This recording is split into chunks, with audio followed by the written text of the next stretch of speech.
You're listening to Heritage Radio Network.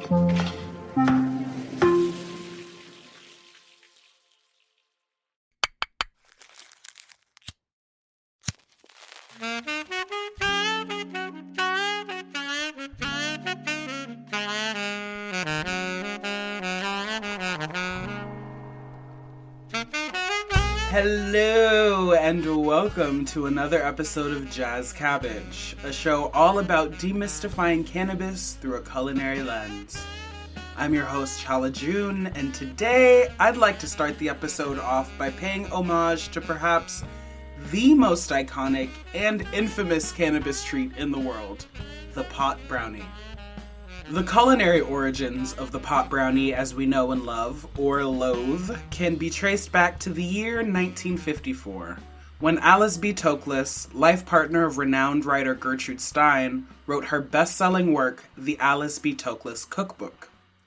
As the story goes, Toklas was approaching the deadline for turning her book in to her editors at Harper's when she decided she didn't have enough recipes. She put out a call to her famous friends for help, and it was Morocco-based artist Brian Geisen who sent Toklas the book's most famous recipe, hashish fudge. Though the recipe was omitted from early editions of the book, Toklas fought for its inclusion, making it one of the first cannabis recipes ever published in the U.S. This is the food of paradise, Toklas writes. Euphoria and brilliant storms of laughter, ecstatic reveries, an extension of one's personality on several simultaneous planes are to be complacently expected. While Toklas's recipe contained no chocolate and was more of a spiced candy that resembled Moroccan majoun, and I spoke a bit more about the ancient origins of majoun in episode 1, so run that one back. The legendary recipe became a product of oral tradition, and hashish fudge became the iconic weed-laced fudge brownie. It's no exaggeration that the pot brownie changed the cannabis landscape forever. Beyond its popularity among the hippies and counterculturistas of the 60s and 70s, the pot brownie also became a symbol of queer resistance in the 80s. San Francisco activist Mary Jane Rathbun, also known as Brownie Mary, became famous after baking and delivering thousands of brownies as palliative care for those dying from AIDS-related complications. Rathbun was an influential figure in the fight for medical cannabis in California, which became the first state to legalize weed in 1996. So if one weed recipe from the 50s could have such an immense ripple effect, imagine what might be possible if there were, say, an entire book full of guidance on how to infuse any recipe with just the right amount of cannabis. Luckily for us, that book exists. It's called The Art of Weed Butter, and I got to chat with author Mennlay Golokeh Aggrey about what it means to write a collection of infused recipes for an increasingly canna-curious world.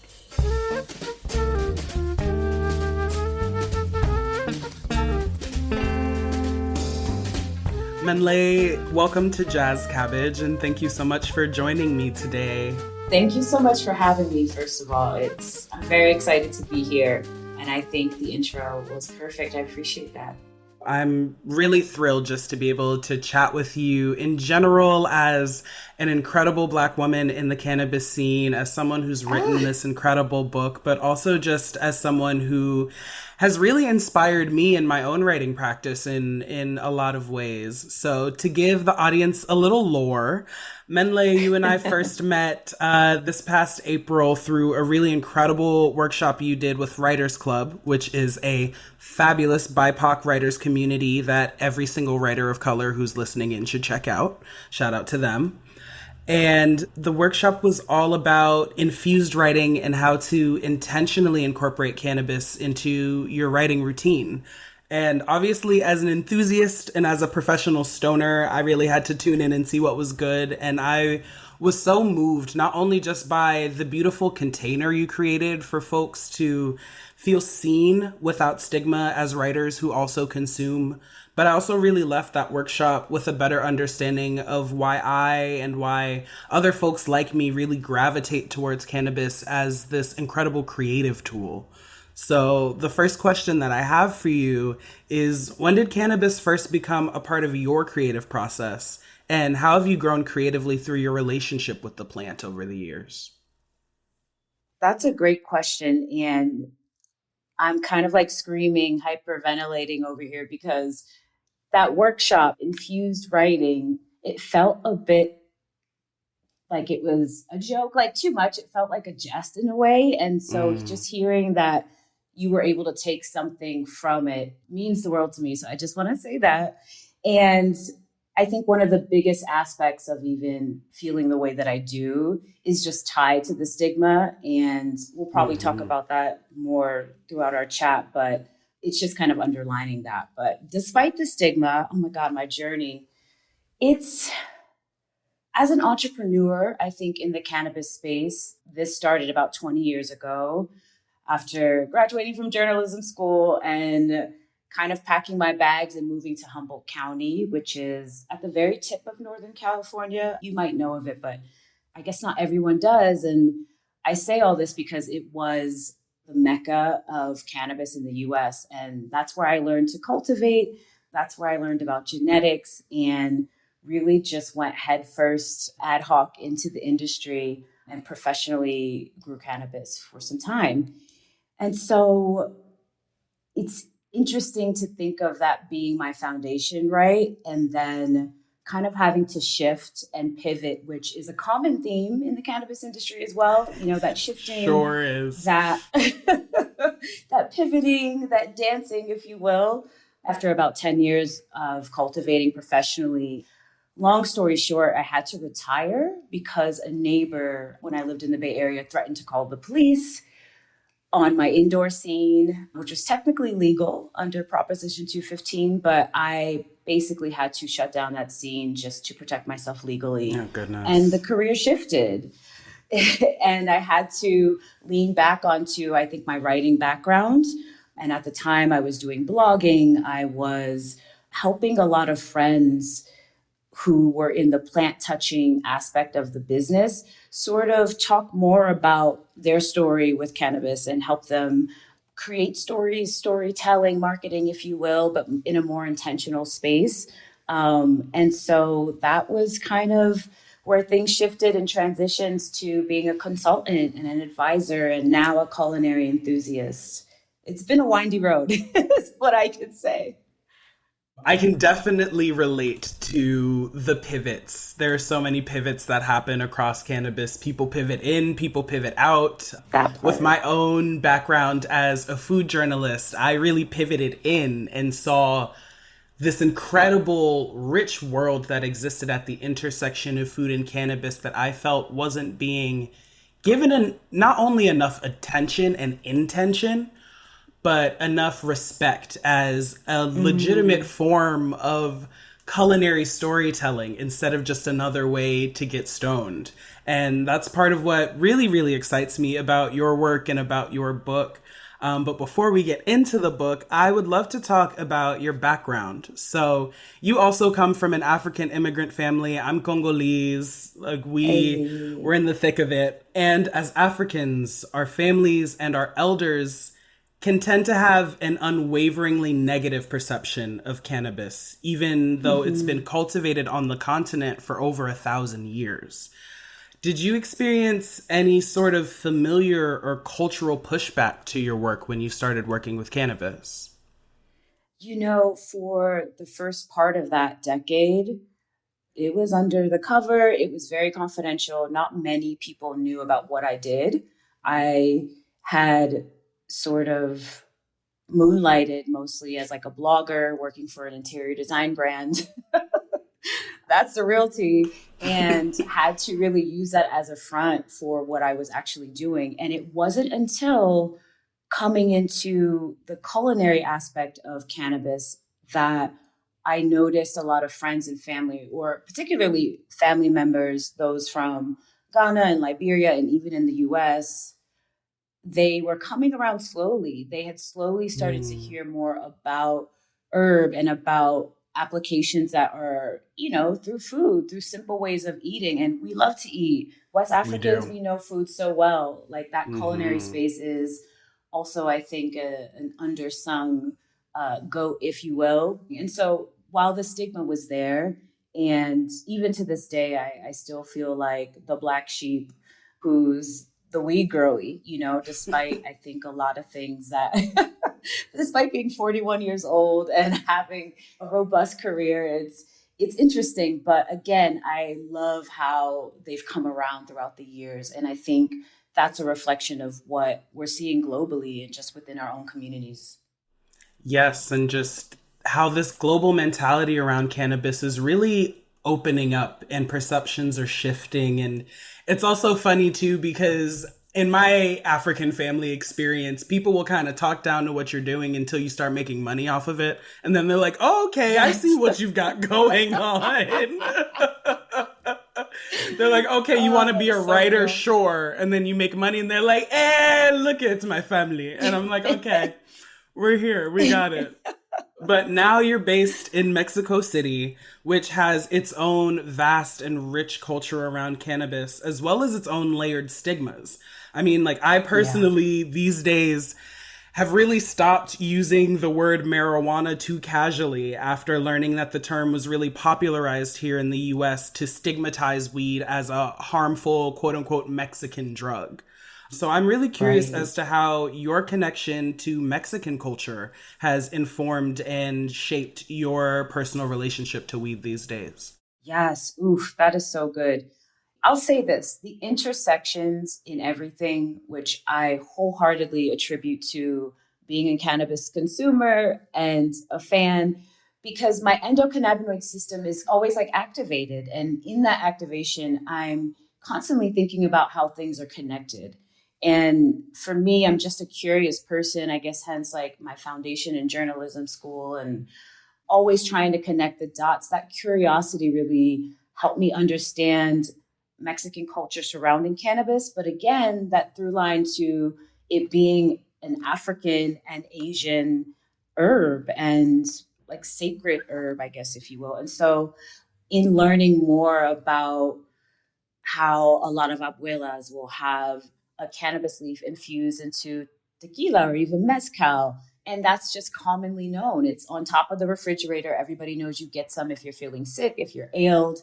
And it goes anywhere from that in terms of its culture to being heavily stigmatized, as we say, and really connected to who were African Americans at the time in the US and that connection to Latino culture surrounding cannabis and mota and reefer and whatever you want to call it. And so that, again, has really helped me make better sense of my own culture through the, I guess, cultural boom of cannabis in Mexico.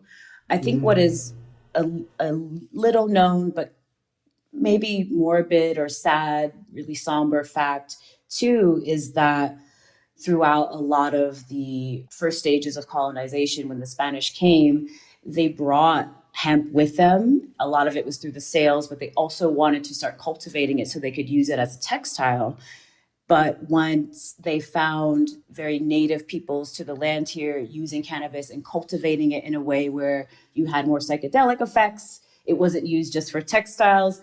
They deemed it as illegal, as evil, right? And so that stigma is actually what spread throughout the US, that reefer madness, that, like you're saying, that stigmatization of even the word marijuana. It's really all linked and tied to culture and just how everything is, again, very connected. And so that turns me on, that gets me excited, that keeps me researching and constantly learning more about, again, like my culture through cannabis and through foodways all over the world. And I loved what you mentioned about connection and thinking of how even these layered stigmas are connected in so many ways. I constantly think about, as a Black person, the stigma of smoking cannabis, the stigma that's brought on by those decades of the war on drugs, of reefer madness, and hearing you speak to how it goes even further back. It goes to colonialism, how it's a colonial stigma, is something that really hits deep, because I'm someone who is constantly thinking about how am I in my everyday life decolonizing how I move through the world. And knowing that smoking weed is a part of that just makes it all the sweeter. Yes, yes. I love that you see that. It's a lot, but it's also, I think, again, a part of this journey, a part of this like weathered, twisted, beautiful path that is the cannabis space, that is this really ancient herb. Yes. So I would love to jump in and talk about the book. The Art of Weed Butter is a brilliant step-by-step guide to infusing pretty much any plant or animal-based fat with cannabis. And what I like the most about the book is that it has this really relaxed and conversational tone. A lot of edibles books can kind of read like a wordy science textbook or just like some sort of organic chemistry manual. And The Art of Weed Butter really reads more like a series of instructions that someone lovingly wrote down for you to follow along with. So when you were conceiving and pitching the book, what were your major sources of inspiration, and what prompted you to go with this more familiar and relaxed approach? I think what anchored me the most, because I wanted to go everywhere with the book, right? I had to sort of wheel it in. And I think, again, what anchored me was this historical context of edibles, even, and how ancient that also is. And I think that proved to be a path or a guide, even in terms of the outline and, the way it would almost become like a book where I'm doing a bit of storytelling. And so I really love that you were able to feel that conversational sort of colloquial tone rather, and it not be distracting. But I say that because when you are cooking something, it can be a little bit stressful. And I think when it's cannabis and it's something that you do feel effects from, it's important to calm the reader and know that this is something that people have been doing since the beginning of time, or almost basically. And you can do this too. Here are the tools that you need. Here are the things you need if you get too high, even. And let's take this journey together. I do think it's worth noting that when this came out, which was almost 5-6 years ago, it feels like a while, and it's almost taken its own, kind of has a life of its own, this book, to my surprise. And I think what I have learned from then is really what are the other pieces and components that are really important to add into the book, right? When it comes to being instructional, but also giving people other options. Yeah, I hope that's helpful in terms of explaining it. No, that definitely makes a lot of sense, because, again, something that I really loved about the book was that the language felt very accessible. And also, when we think about accessibility, especially in regards to cannabis, there are a lot of different pieces that are involved in making something truly accessible, especially depending on where someone lives, what someone has in their kitchen, in their house, what the resources they have available to them are.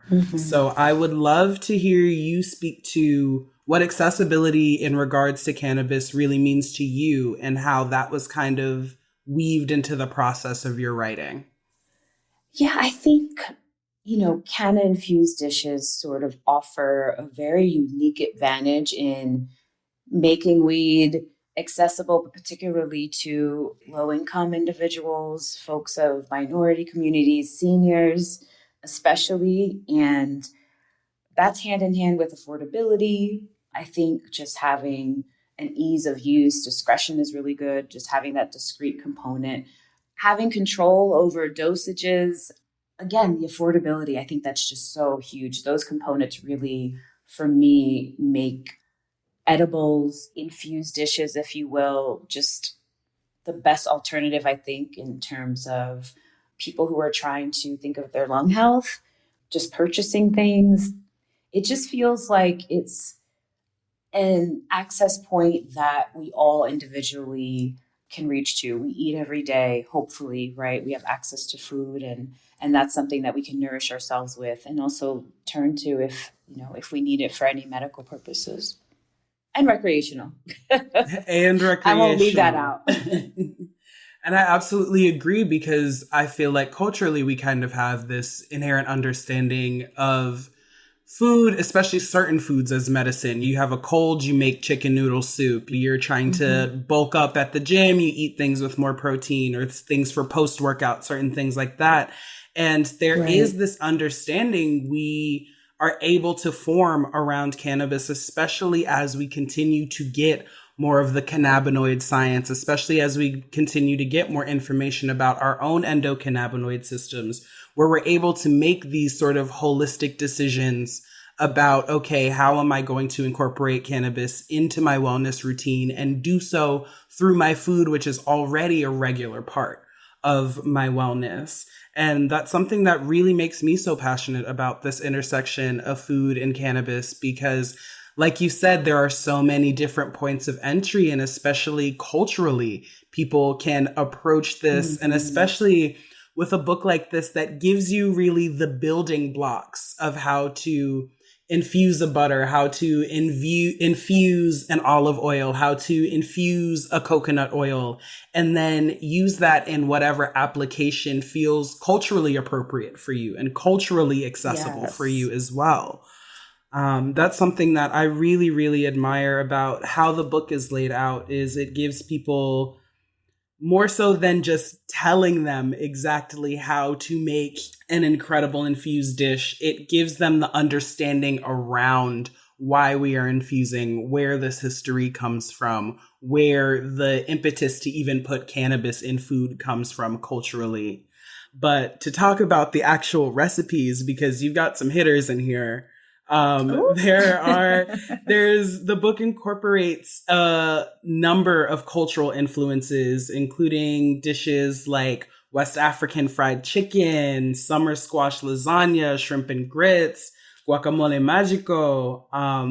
And so I'm really curious as to what the R&D process was like for making these recipes, testing them, especially as far as dosages and things go. And if there are any from the book that you keep in your repertoire when you're cooking at home. As far as the recipes go, for me, it just felt it made the most sense to honor the things that I loved to eat, but also learning more about the culture of Mexican food, for example, through cannabis and through the test kitchens and through like these infusions. The process, though, I'll be very transparent. It was interesting, to say the least. I'll be generous and say it was interesting. And I hear that this is something that's very typical for cookbook authors. I personally had 3 months and $1,000 advance to write the book, develop the recipes, again, perform test kitchens, execute the role of the food stylist. It was a lot to do solo, and it was a massive undertaking and learning experience. But I think it was well worth it. And I'll say that since the book has come out, I've just learned so much. And if I had the chance to do it again, because I'm a perfectionist, like I would have done a lot of things differently. But I'm just so honored that my publication, Ulysses Press, came to me for the book. They commissioned me to do it. It was a very beautiful relationship. And I think to both of our surprises, it ended up becoming its own thing and kind of really helping me take this food practice and this cannabis practice to the next level. And so, yeah, I'm just super grateful. And it really shows you how far you've come along when you can look back and see all the things you learned in the process of writing a book like that. I'm going to go take a smoke break, but we'll be back with more Jazz Cabbage. This episode is brought to you by Wisconsin Cheese. Wisconsin, the state of cheese, makes half of the nation's specialty cheese and wins more awards than any other state or country. Our heritage and traditions master cheesemaker program, and the American propensity for innovation all put Wisconsin on the cutting wedge of cheesemaking. With over 600 varieties of cheese to choose from and 5,500 national and international awards and counting, get ready to turn your refrigerator into a trophy case. Enjoying a Wisconsin cheese is basically like winning a gold medal in culinary achievement.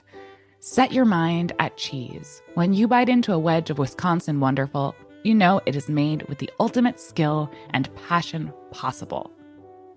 Find your next favorite cheese at wisconsincheese.com.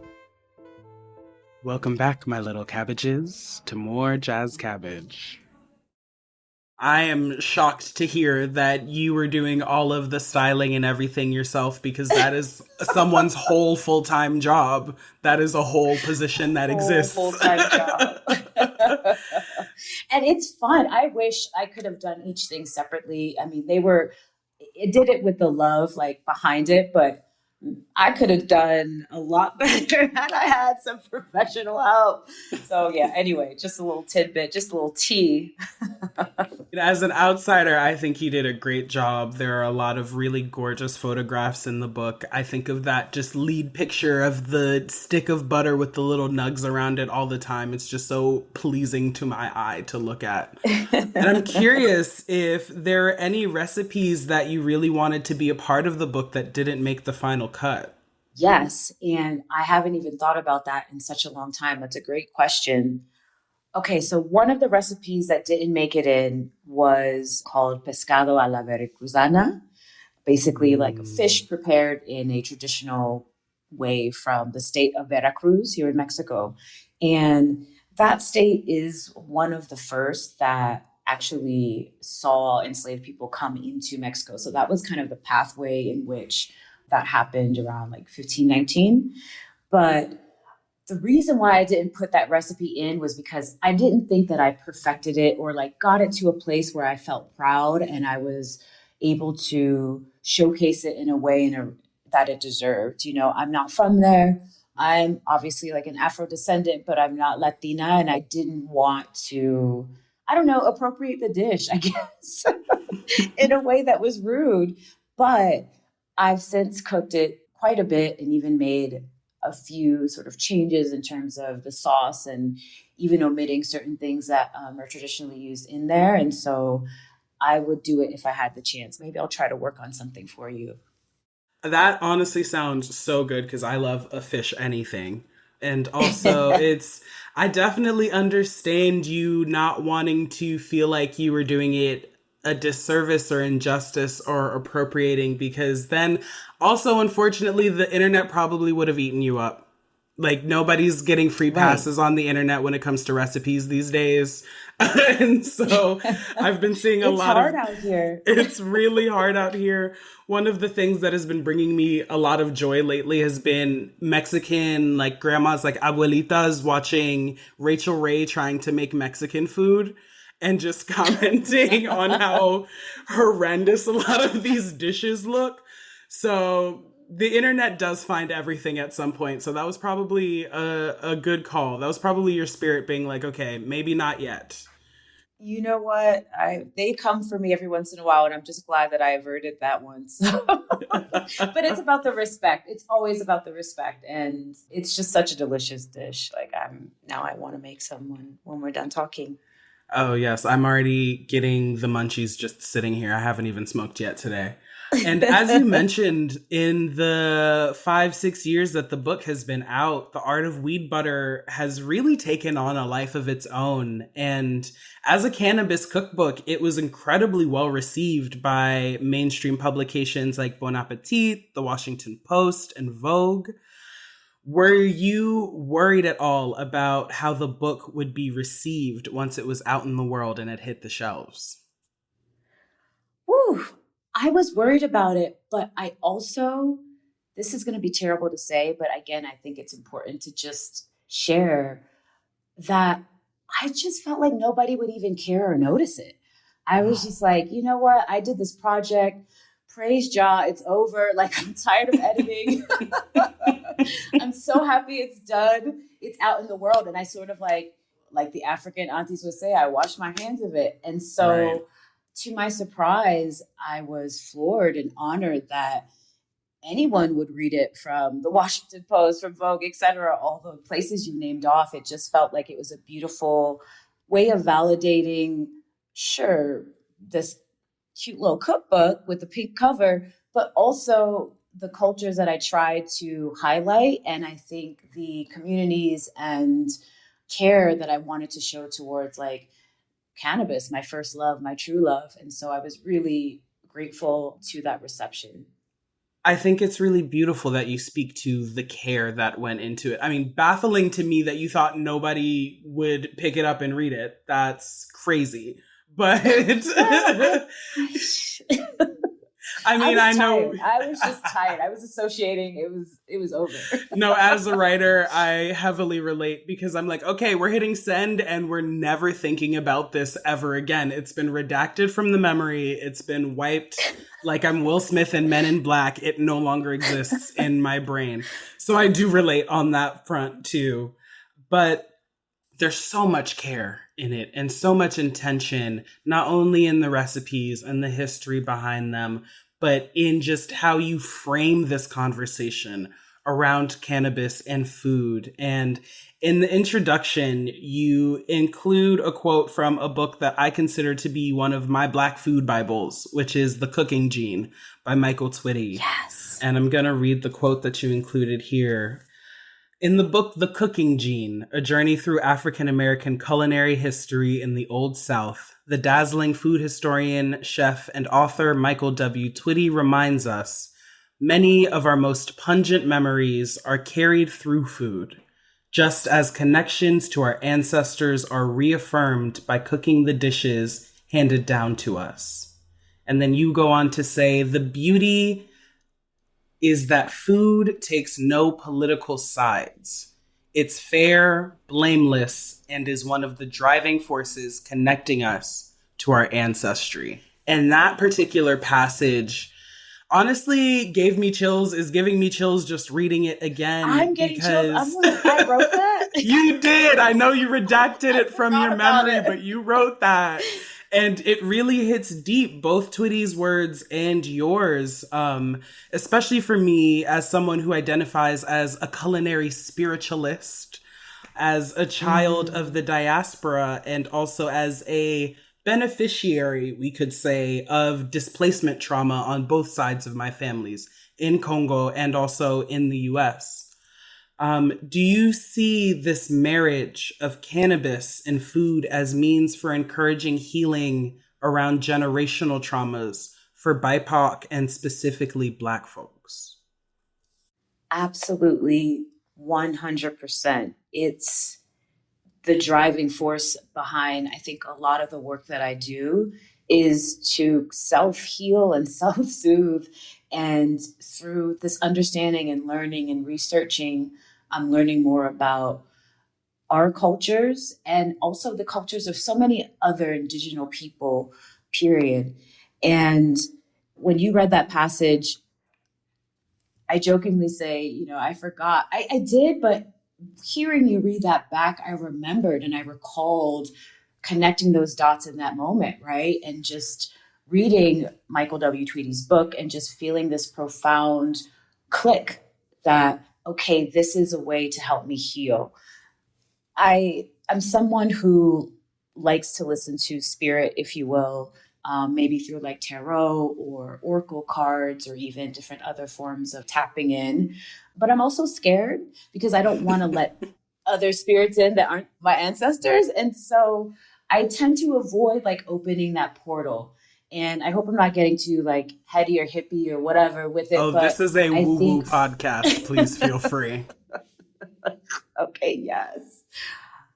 I think that working with food and cannabis both open up that portal of learning more about my ancestors, our indigenous peoples that have sort of walked this earth forever.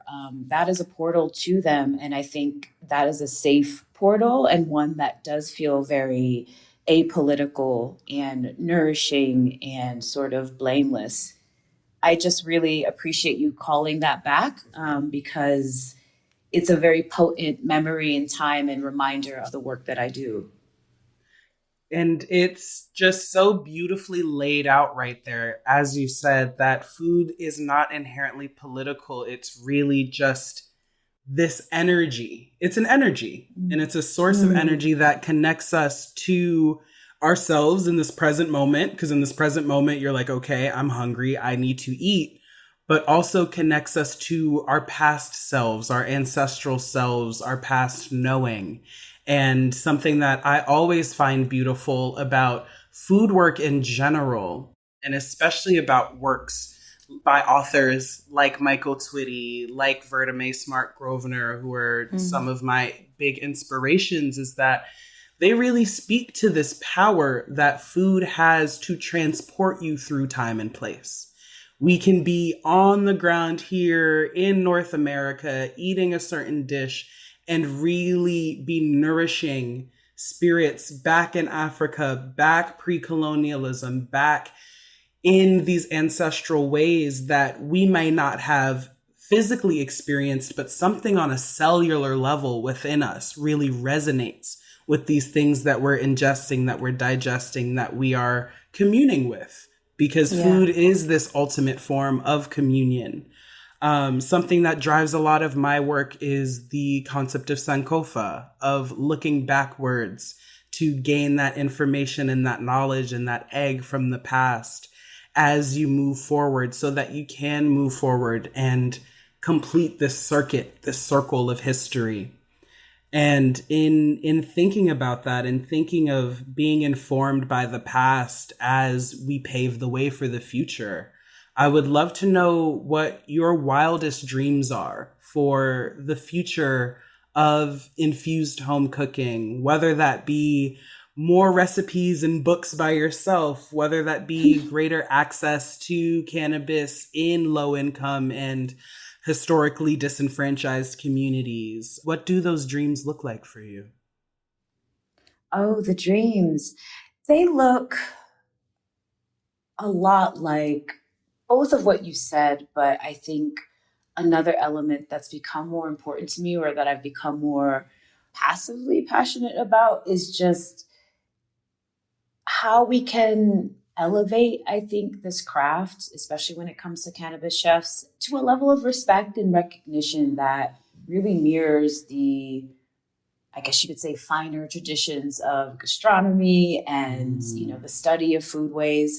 I just think too often we're seen as operating in the fringes, and our work can be dismissed and kind of overshadowed by like outdated stereotypes, like, oh, can you make brownies? And so am I going to get so fucked up that I can't drive home? And it's a bit too much. And I just believe that cannabis-infused cuisine is not just a passing trend, but it's a legitimate and really sophisticated culinary art form. And I would love to see it be showcased in that way. And at the heart of that is probably also education, because the more that it's accepted, both from home cooks alike, and again, like this culinary space, I think the more we can sort of integrate the precision and, again, that care that comes into proper dosages and like keeping it minimal so that people can be functional and still have the wherewithal to,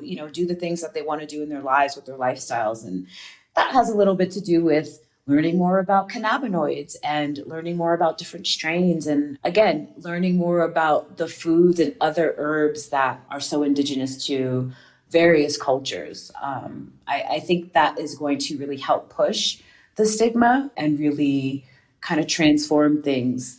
But I would love to get, I'm pivoting a little bit, but I think a secret wish that's now no longer a secret after this new moon is that someone will take my book proposal seriously. I've been told a couple times that because there are a few subchapters with recipes with cannabis, that like it's doing too much, or it's, not really commercial enough to really to really buy. And so that's been my personal bone to pick, but also something that I envision for the future as we widen our ideas of what culinary, like cannabis spaces, can look like. Absolutely. Whoever is out there who's looking to buy a fabulous cookbook, tap in. It's here. We're ready for it. The people are ready for it. Let's make this happen. But I wholeheartedly agree, especially with what you were saying in regards to culinary cannabis being viewed through this really outdated lens and this really stigmatized lens of, oh, I'm going to eat a brownie. I'm going to get absolutely messed up. I'm not going to be able to function. I'm going to be high for 3 days, which it's happened to the best of us. I've been there. It happens. It happens. But that's not the story that we have to be telling. That's not the narrative that has to go forward. It's the difference. But someone had said this to me. I can't take credit for this. And I also cannot remember who said it. So if it was you, thank you and shout out, whoever you are.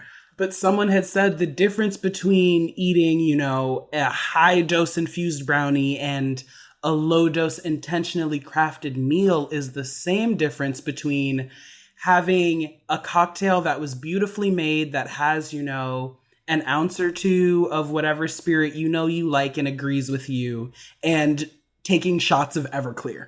That is the difference. And we don't expect people to just be like, oh, you like alcohol, so you drink Everclear every day. But that is the approach that a lot of people have with cannabis. Oh, you smoke cannabis, so you must be in the stratosphere every single day over consuming. And that's not the culture that we have to live in anymore, especially as legalization and recreational legalization becomes more widespread and there are more product types, there are more books, there is more information and education available to people to be able to make intentional decisions that work best for them, for their lifestyle, for their culture. And it can be really disheartening sometimes to see how the old stigma tends to persist, but that's really what motivates me as a journalist, as someone who really seeks to create a platform for intentional storytelling, culturally informed storytelling, holistic storytelling that allows us to say, we have moved forward. The information has moved forward. Societally, we need to conscientiously decide to continue to make space for this information and for these stories. It's not that it doesn't exist. Yes. It's that people are choosing not to look at it because it doesn't fit whatever agenda or preconceived notion they have in their own mind and in their own life. But I feel like if we can make space to have conversations and write 1,000,010 books about not only alcohol, but wine, and have books and podcasts about wine from specific terroirs and specific regions, we can expand our minds to have these intentional conversations around cannabis as well. Like you said, it's not some passing fad. Cannabis is literally older than Jesus. It is literally older than Jesus. We have been cultivating it and smoking it since before Jesus was even a thought, since before the Bible was even conceived to be something that could be written. And so writing cannabis, and especially cannabis in our food, off as a passing fad or trend is not only factually incorrect, but it hinders us as a people. And I think as humanity, as we're looking to move forward as a species and as, conscientious people who want to commune more deeply and more intentionally, not only with each other, but with this planet that we're living on. So I really appreciate you saying that, and really appreciate just your work and everything that you do in furthering this conversation and making more space for it, because it's one that feels really important. And in the way that creating space for those who are most oppressed amongst us, create space for us all to find pieces of our own liberation. I do deeply and sincerely believe that creating space for us to tap into cannabis and all of its potentiality, not only modern uses, but ancient and holistic uses, that really create space for us to think about what it means to be healthy and what it means to heal in ways that we may not have had access to for generations and generations. Right. So right. I'm really thrilled that we get to have this conversation, that we live in a day and an age where we can be critical in this way, where we can speak openly in this way.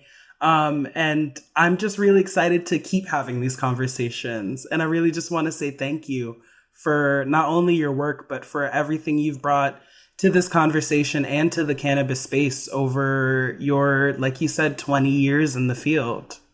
Oh, it's been a trip. And likewise, this has been a treat, and it feels really good to be seen by someone who I think really is, a beacon in the industry. I see you, I see what you're doing, and I think and hope that this can continue to spread into something that, like you're saying, is really more profound than it has the credit of, that it gets the credit of being.